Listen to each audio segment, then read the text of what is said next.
Yang serunya adalah dia ngambil data orang. Ya. Kira-kira itu. Dia ngambil data orang, datanya berupa retina mata dan sebagainya. Kemudian dari situ sebetulnya bukan hanya retina sih. Handphone kita lah. Handphone kita juga dimata-matain sama Google sih. Jadi kita handphonenya bukannya Google yang kesini, handphonenya yang lapor ke Google. Saya ada di mana. Kalau agak kurang ajar, ada platform-platform buat beli online kan. Ya. Kan dia juga nyatet. Yes. Kita beli apa aja, bisa diklasifikasi. Dan ini antar platform-platform ini kadang-kadang saling sharing data kan. Ya. Ya sudah, sebenarnya kita bablas sih informasi. Ditelanjangi ya? Telanjangi.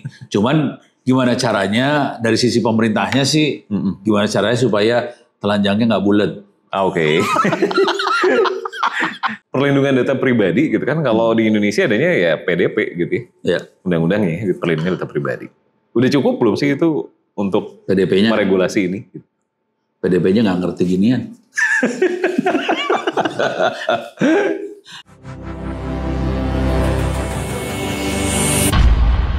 Gizmo Talk Podcast by Gizmology.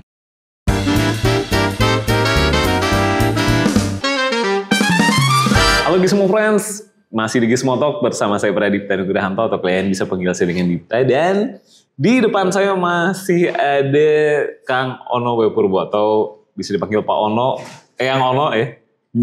Mbah gitu. Cucu udah umur berapa nih? Cucu udah umur 7 bulan. Nah, menjelang 1 tahun ya. Lagi lucu-lucunya. Tapi yang lucu juga nih ada satu hal nih Gizmo Friends ya. Belakangan ramai banget gitu. Kang Ono juga mungkin sempat melihat fenomenanya ya. Ini banyak antrian di kantor gitu ya. Dan kantornya itu cuma ada tulisan World aja gitu di depannya gitu ya. Jadi World App itu aplikasi yang dikembangin sama Tools for Humanity ya. Mungkin Gizmo Friends juga sudah sempat melintas beritanya paling enggak gitu, dan nawarin imbalan nih kan. In this economy gitu kan. Kalau di ya kondisi sekarang banyak yang layoff, banyak yang sulit dapat pekerjaan gitu. Mereka akhirnya ya rela-rela aja. Dan yang menarik sih perusahaan ini dibangun sama orang-orang di belakang ChatGPT gitu ya. Ada Sam Altman dan Alex Blania itu dari OpenAI gitu. Nah, kalau dari perspektifnya Kang Ono nih sebagai, kalau di depan ya, kita ini lagi take di kantor kampus TTS, Institut Teknologi Tangerang Selatan, tuh masih ada banner yang nulis kalau signature Kang Ono adalah Bapak Internet Indonesia gitu kan. Oh gitu ya? Masih ada, masih gitu. Anak-anak. Dan ini gimana sih soal model bisnis seperti ini gitu ya, di kondisi negara yang lagi begini, terus kok bisa jadi ribut-ribut gitu? Kalau disederhanakan, kalau sampai jadi duitnya itu karena dia melakukan klasifikasi segala macam, akhirnya bisa dieksploit, bukan eksploitasi ya, dimonetisasi jadi uang. Kira-kira kayak gitu. Model bisnisnya kira-kira seperti itu. Yang serunya adalah dia ngambil data orang. Kira-kira itu. Dia ngambil data orang, datanya berupa retina mata dan sebagainya. Kemudian dari situ sebetulnya bukan hanya retina sih. Karena sebetulnya kalau OpenAI dan sebagainya itu dia punya kemampuan untuk ini ya, crawling dan sebagainya. Jadi dia juga bisa dapetin data-data yang ada di internet. Jadi dia bisa dari retina, data di internet, dia akhirnya bisa melakukan klasifikasi. Dari klasifikasi itu kita bisa melihat perilaku orang, sukanya orang, kita bisa melihat pasar dan sebagainya. Terus dimonetisasi jadi duit. Duitnya dari mana? Misalnya dia bisa jual data ini sih ke seluruh dunia bahwa ternyata di Indonesia sukanya soal nasi goreng. Nah nanti misalnya Cina bikin produk nasi goreng keren banget yang cocok bangsa Indonesia, Cina bersedia bayar itu dan ini dikasihin duitnya buat orang-orang yang ngasih datanya tadi. Cuman yang serunya adalah gimana caranya supaya privasi orang-orang ini tetap terjaga. Nah, sebelum kita ngomongin soal privasi, itu kan hal yang jadi concern banyak orang juga ya. Kalau dari kacamata Kang Ono sendiri tuh, World App, terus ada World Coin gitu ya, itu tuh sebenarnya apa sih Kang? Semua itu nggak usah sampai World Wide Web, Google aja juga sama sih. Oh. Mereka semua pasti, jadi gini, yang namanya AI, apapun itu pasti mata-mata. Oh, kalau dalam satu kata sederhana itu mata-mata. Soalnya dia hanya bisa melakukan prediksi yang benar, klasifikasi yang benar kalau dia punya datanya banyak. Nah, dia akan berusaha segala macam cara supaya dia bisa dapat data banyak. Ya udah, kayak gitu emang polanya.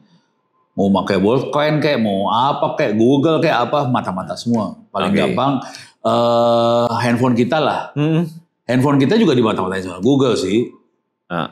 Jadi kita handphonenya bukannya Google yang kesini, handphonenya yang lapor ke Google. Saya ada di mana, kalau agak kurang ajar, ada platform-platform buat beli online kan.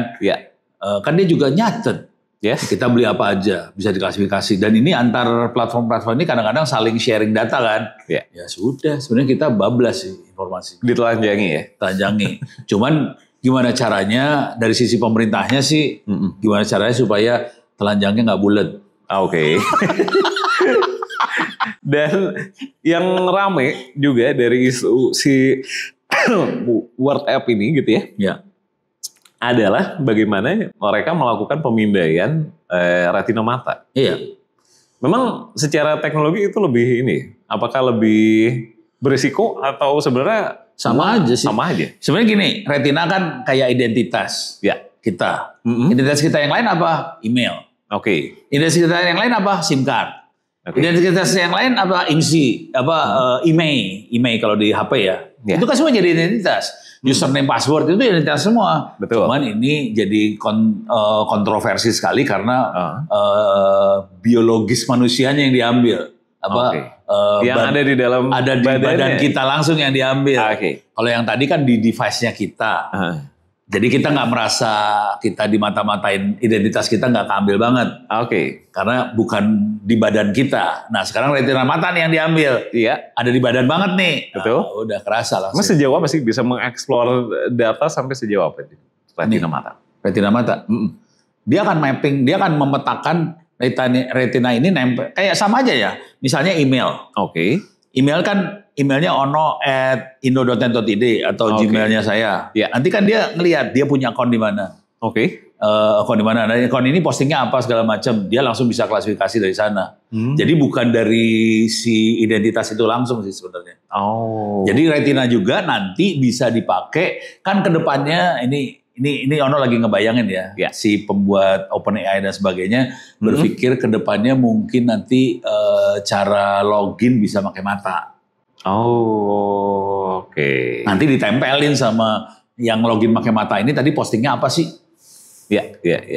Jadi hari ini masih belum kerasa. Nanti akan kerasa pada saat mata dipakai buat login. Sebetulnya bukan hanya mata, yang paling kerasa sih bukan mata sih sebenarnya. Tapi sidik jari. Kan udah disediain alat-alatnya di laptop kita. Betul. Buat mengunlock sistem gitu kan. Itu sebetulnya yang lebih parah. Kalau mata masih belum parah. Kalau dari skala 1 sampai 10, mata sama sidik jari lebih tinggi sidik jari? Iyalah. Sidik jari udah dipakai sidik jari kan. Udah lama ya? Udah lama. Dan kita tidak merasa dirugikan kan.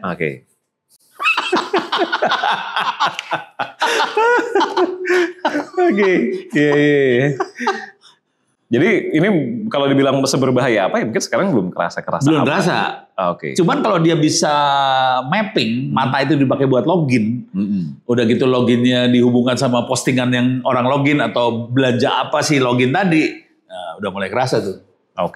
Nah, yang menarik juga ini dari Worldcoin sendiri mengklaim kalau mereka itu kan pakai sistem yang namanya iris hash kan Ono gitu. Mereka klaimnya sih nanti bisa akan kelihatan orang aslinya siapa. Data biometriknya itu nanti juga akan hilang, dihapus, gitu bakal dihancurin lah ibaratnya. Dan itu yang dipakai sama teman-teman Palapa. Jadi kita punya aplikasi buat chatting namanya Palapa, buatan Indonesia. Dia melakukan persis seperti itu. Tapi kalau Palapa itu kan kayak WhatsApp ya. Yang WhatsApp kan nempel ke nomor telepon. Palapa ini nempel ke nomor telepon tapi di hash kayak gitu sampai si operatornya nggak tahu ini nomor teleponnya berapa. Bisa digituin emang. Iya. Jadi makanya gara-gara dia bikin statement seperti itu, saya ngerti, oke, ini orang ini concern masalah privacy. Oke. Dia tidak mau si operator dia sendiri tahu ini siapa. Jadi dia bagus sih sebenarnya. Makanya waktu saya bikin statement kayak gini, orang kan pada media pada langsung melotot sama Ono. Lu gila ya, No? Nah kan gue tau teknologinya. Mereka betul-betul menjaga supaya si dia sendiri nggak tahu itu siapa gitu. Tapi itu kan statement ya. Kita harus ngaudit. Nah itunya belum PR ngauditnya belum dikerjain nih. Harus ada yang ngaudit. Lu ngomongnya bener apa kagak gitu. Oke. Itu auditnya ISO 27001. Oke. Nah, terus tadi ya di awal kita juga udah bahas kalau pendekatan yang dilakukan WorldCoin itu adalah dengan kita kumpulkan data langsung dari secara tidak sadar gitu. Yeah. Mereka mengumpulkan data dengan imbalan gitu ya. Menurut Kang Ono sendiri ini tren baru gitu ya di industri teknologi atau memang ya ini memang si AI ini kan salah satunya bergerak dengan sistem data poolingnya atau crawling datanya seperti itu. Kalau crawling data itu normal di AI. Ya. Tapi kalau ngambilin data, crawling data tadi dikasih duit, ya itu berani dia. Memang berani metode bakar duit tadi ya? Itu metode bakar duit dia nekat juga. Kalau kalau ya agak berani itu. Nggak banyak yang berani kayak gitu soalnya. Soalnya duitnya banyak habis tuh. Tapi kan kalau dari WorldCoin sendiri bilang ya ini implementasi blockchain sama teknologi biometrik ya buat mereka pengen bikin identitas digital global gitu kan. Nah itu persis sama sekarang kalau kita bisa login pakai kita kalau login ke satu aplikasi, betul. Kita bisa ditanya kan mau pakai Google, betul. Atau pakai Facebook, pakai apa? Existing account atau bikin akun baru. Nah sekarang ada tambahan mata. Jadi mata bisa gantiin Google dan teman-temannya sih sebenarnya. Itu ide gila itu. Itu visioner banget idenya sih sebenarnya. Dan visioner dalam artian yang apa? Yang bagus atau nanti bakal pengaruhnya kemana sampai kemana? Kan kalau sekarang kan ini bayangin nih. Kalau Google kita lupa puyeng kepala lu pakai two factor authentication segala macam kan. Iya. Kalau ini mata nempel di badan kita kan. Oke. Tinggal diginin aja nih matanya, cekrek. Gitu. Oke. Cuman ya tadi security-nya harus diperhatiin bagus, benar-benar ya. Gitu. Oke. Nah, ini kan teknologi baru seperti yang lo bilang gitu ya. Beda jauh sama sidik jari yang sudah dari kapan diimplementasikan gitu. Kita ngomongin ininya deh Kang. Perlindungan data pribadi gitu kan. Kalau di Indonesia adanya ya PDP gitu ya. Undang-undangnya perlindungan data pribadi. Udah cukup belum sih itu untuk PDP-nya meregulasi ini? PDP-nya nggak ngerti ginian. Wow. Kalau PDP kan bahasa legal formal ya. Oke. Data pribadi kalau ada yang ngebocorin kena denda pidana sekian. Betul. Kalau ada yang ngerubah cuman proteksi data pribadinya nggak ada loh. Ya. Nggak ada di PDP. Lu harus pakai hash. Nggak ada. Yang ada kalau sampai bocor. Ya. Tapi proteksi nggak ada. Jadi bisa dibilang ya. Ya sebenarnya undang-undangnya ya memang pada titik itu si pengambil kebijakan sama yang bikin undang-undang memang nggak ngerti ginian sih. Oke. Ya, itu PR-nya kita lah orang IT lah. Tapi kan layanan WorldCoin-nya sendiri udah saat ini sudah dibekukan gitu ya. Oh ada dibekukan. Akhirnya karena potensi pelanggaran sistem elektronik katanya gitu. Ya.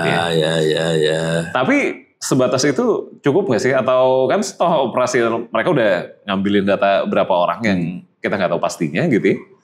Dan atau mereka nanti bisa aja bergerak dengan cara yang lain gitu kan? Ya ujung-ujungnya gini sih. Kayak Google. Gimana Google bisa jadi autentikasi? Karena orang butuh bikin email segala macam. Yeah. Akhirnya orang bikin username password. Akhirnya itu bisa dipakai buat autentikasi kemana-mana. Kalau si WorldCoin tadi cara geraknya tidak dengan ngambil data langsung, dia bikin layanan dulu email atau apa pakai mata. Iya. Ya, ini akan dipakai juga. Oh. Karena dia langsung ngamuk gitu. salah approach. Nah, tapi kalau ngomongin kasusnya si World App ini gitu ya kan. Tadi kalau mungkin Kang Ono bilang ya PDP-nya Belum sampai. bisa dibilang belum sampai Iya. gitu ya.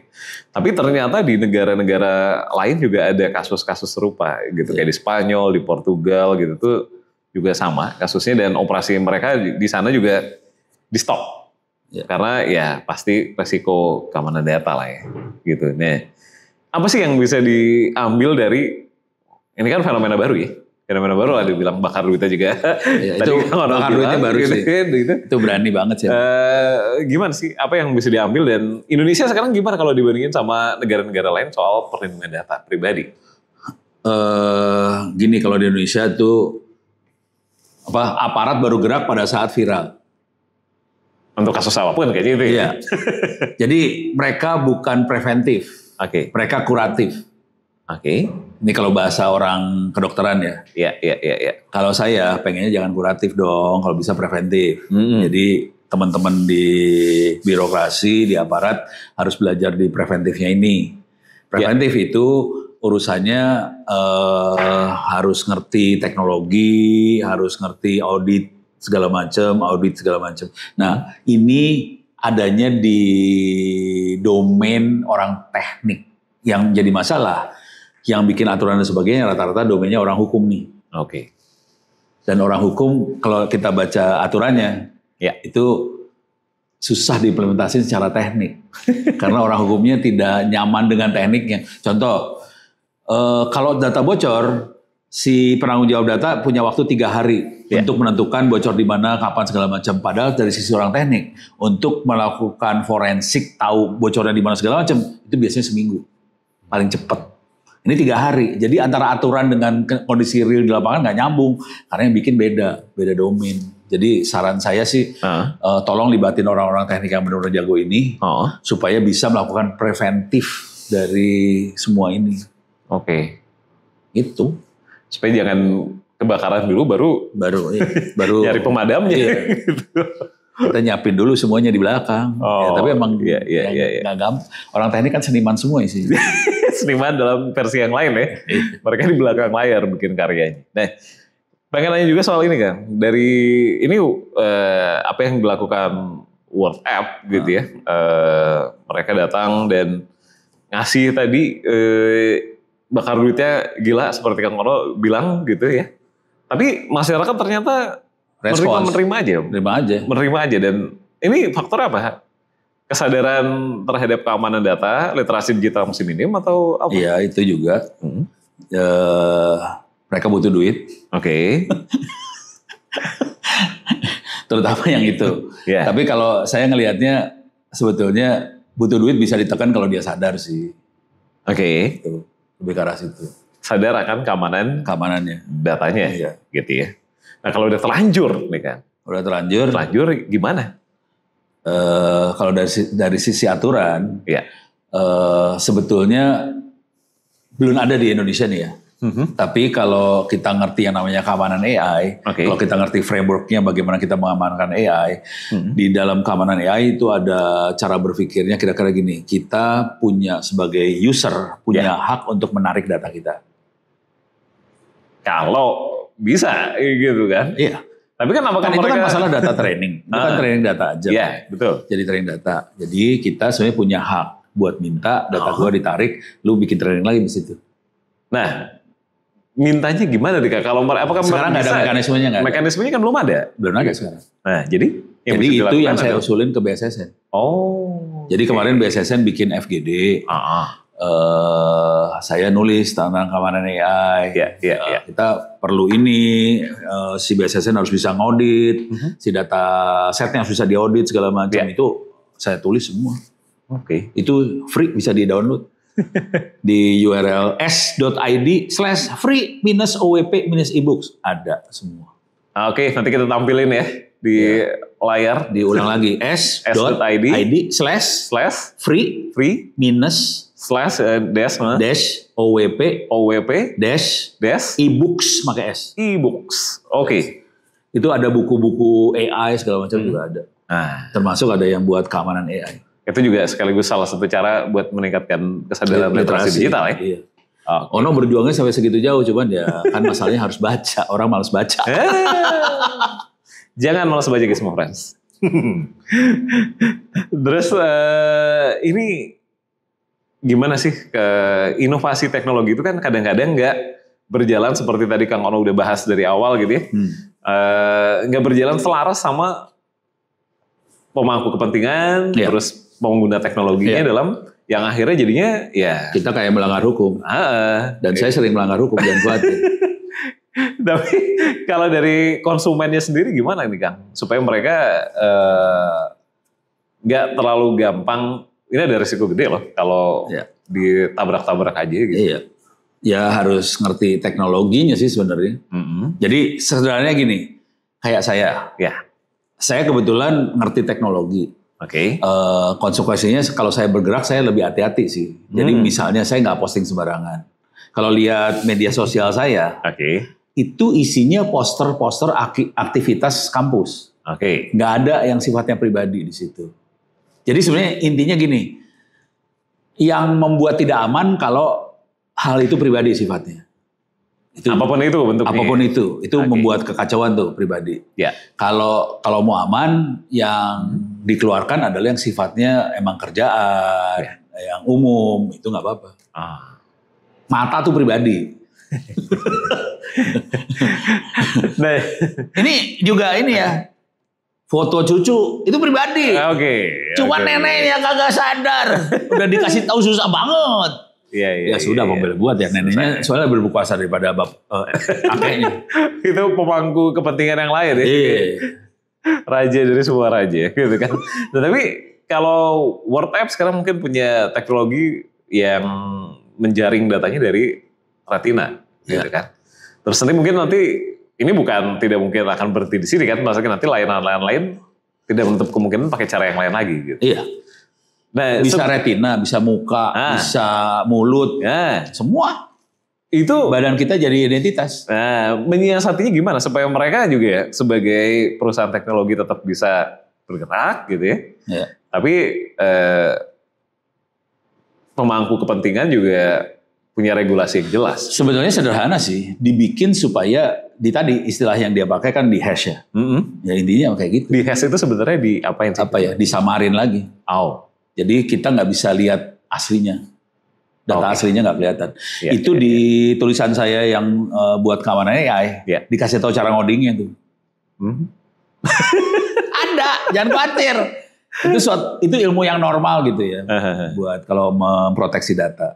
Tapi di situ ada prosedur-prosedur lain yang diusulin buat narik data kita segala macam ada. Nah. Kalau di Indonesia sendiri sih menurut Kang Ono mungkin nggak sih kita tuh punya sistem yang bagus gitu bisa diandelin tapi juga sekaligus aman, transparan terus para pemangku kepentingannya juga bisa mensupport ekosistem itu gitu. Komponennya ada 3. People, proses, teknologi. Ya. Proses itu adalah birokrasi, tata kelola dan sebagainya, prosedur. Itu yang diatur sama undang-undang, aturan segala macam proses. Di atas itu ada teknologi. Teknologi relatif gampang. Kalau kita nggak punya teknologi kita bisa beli, gitu. Dan anggaran kita punya sih sebenarnya. Yang paling susah people. Karena people ini yang ngatur proses. Kalau people-nya nggak pinter, prosesnya jadi salah. Udah gitu kita jadi dikadalin sama perusahaan-perusahaan luar tadi. Karena aturannya kita tidak bisa sampai level itu. Jadi kalau untuk menutup Gizmo Talk kali ini, apa nih pesan Kang Ono buat pemangku kepentingan dan pengguna layanan ya? Bukan pesan kali ya. Saya lebih ke doa. Apa tuh? Semoga pimpinan kita pinter-pinter supaya bisa bikin aturan yang baik supaya bangsa ini semuanya jadi aman dan lancar hidupnya. Amin. Kalau pesan kan jadi nuntut. Kalau doa ya semoga dikabulkan sama yang di atas. Amin. Jadi mudah-mudahan ini ya, apa yang tadi disampaikan Kang Ono jadi insight buat semua friends semua. Lagi-lagi ya kalau mau ngobrol sama Kang Ono, aktif juga di media sosial ya, walaupun ada lah ya. Banyaknya di Twitter. Di Twitter bisa langsung ke mana Kang? Ono W Purbo. Atau kalau mau terkait aktivitas akademisnya di ITTS. Di portal.itts.ac.id. Portal.itts.ac.id. Kita banyak webinar free dan sebagainya. Oke. Jadi jangan lupa untuk cek-cek tadi ya yang udah disampaikan sama Kang Ono. Jangan lupa juga untuk follow channel YouTube Gizmologi, follow kita di Gizmologi dan gizmotalk.id di Instagram. Sampai ketemu lagi di episode Gizmotalk berikutnya dengan tema yang gak kalah menarik pastinya. Deep signing out and bye-bye guys.